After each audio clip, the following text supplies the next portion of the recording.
நீங்கள் கேட்டுக்கொண்டு இருப்பது கனேடிய தமிழ் காற்று.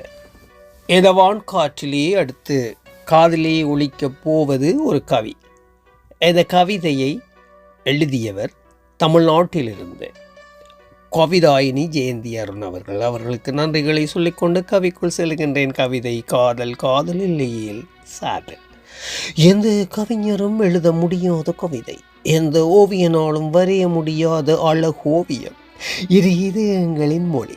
காதல் நினைவு பூஞ்சிறகாய் இதயத்தை வருடம். நினைவு துகள்கள் இதயத்தில் உதிரும். வசந்த மலர்களை வாரி இறைக்கும். பட்டு துகில் போல் மென்மையாக தொட்டு செல்லும்.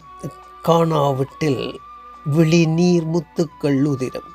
சகார பாலைவனமாக மனம் கொதிக்கும். கண்டுவிட்டால் பட்டாம் பூச்சிகள் பறக்கும். வண்ண வண்ணமத்தாப்பு வெடித்து ஒளிரும். உள்ளம் சிறகடித்து பறவை போல் துடி துடிக்கும். உயிரில் கலந்த உணர்வு அது. காற்றோடு அவன் செல் கலந்து வந்தது. காதோரம் கூறுமா என எதிர்பார்க்கும் காதல் பரவச உணர்வு. இதயத்தின் இனிய கீதம் இறுதி மூச்சு வரை ஒலிக்கும் மெல்லிசை. ஒரே ஒரு முறை மட்டும் பூக்கும் அபூர்வ மலர். நன்றி, மீண்டும் சந்திப்போம்.